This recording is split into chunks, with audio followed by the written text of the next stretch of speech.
So X Japan finally came to Korea and finally had their first concert here on Friday, October 28th, 2011.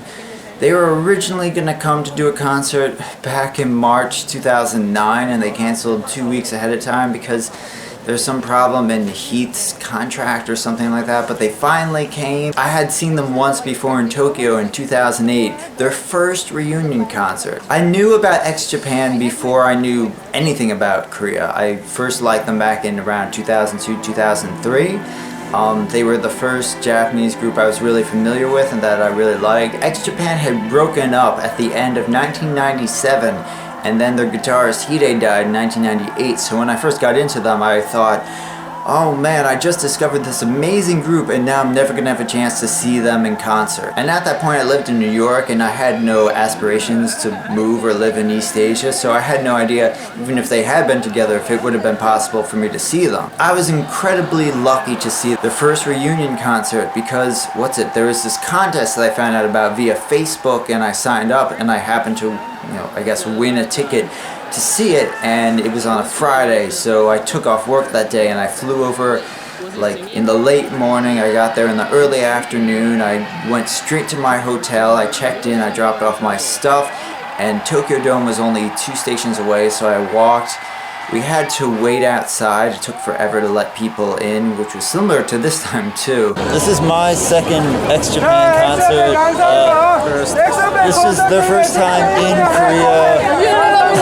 They were gonna come a year and a half ago, 2 years, 2.5 years ago, and I had tickets for it, and they canceled 2 weeks before. Yeah, it's 8 now. Like the concert's supposed to start now, but there are all these people who haven't gone in yet, which is similar to the last concert I saw, where everyone was lined outside.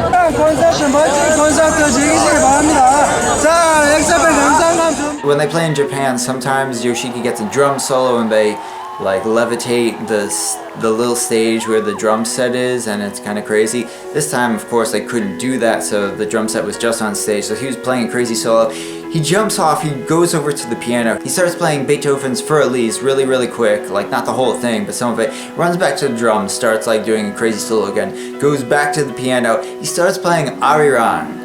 And the audience was mostly Korean. I heard a few Japanese in the audience. There were a few other non-Asians in the audience, but it was mostly Korean.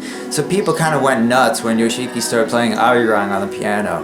I thought that was a really inspired move. It definitely won him a lot of points. He goes back to the drum, starts going crazy again. Then he goes back to the piano, but he jumps on the piano. Another thing Koreans really liked, during the encore part, when he came back out, they had him dressed in a hanbok. It wasn't just a hanbok, it was a women's hanbok. That won him a lot of points too, The audience was super enthusiastic, they they sang along with the Japanese lyrics and the English lyrics, and, they did the X thing. And so, I felt when Yoshiki played Arirang on piano, when he came out in a hanbok, and at the end, they held up a Korean flag. And it made me wonder if, it's really governments that are gonna bridge ties between the countries. But I wonder if they did a lot to help, if X Japan really kind of helped show people, look, these guys are huge. They represent Japan in a significant way. They are the only real international Japanese band right now because they're touring all over the world, and they're showing that they have warm feelings for Korea. And at the very end, when they were leaving the stage, he did a long bow, he went full head down, he bent all the way, and he held that for 10 seconds, which I'm not well versed in bowing, but I do know the lower it is and the longer it is, that's kind of meaningful. I was really impressed, and I think it's really encouraging, and I hope that might open up the door for more Japanese bands to come over here. Anyway, I thought it was a really inspirational and meaningful concert, and I'm glad I went. And it kind of brought things full circle to me. When I first saw them, I wasn't doing anything creative or artistic, and now I am. Just to go over the set list, they opened with this weird kind of, not open. Before they came on stage, they was playing this kind of, choral, it's classical music, I don't know the name of it. It was a little bit pretentious, but not like out of the ordinary for X Japan. They opened with Jade. I was glad to finally see Jade in person.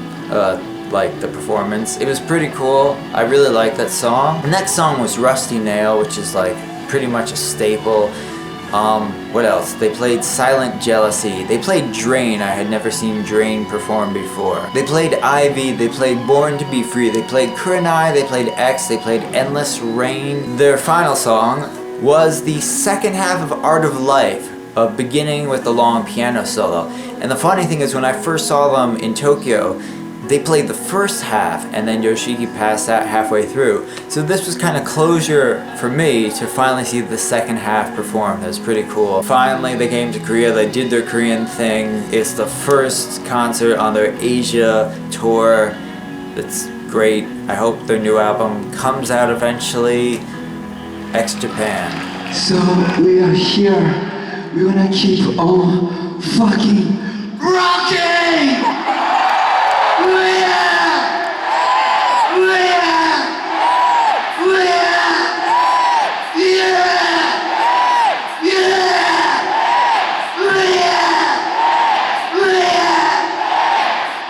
Thank you.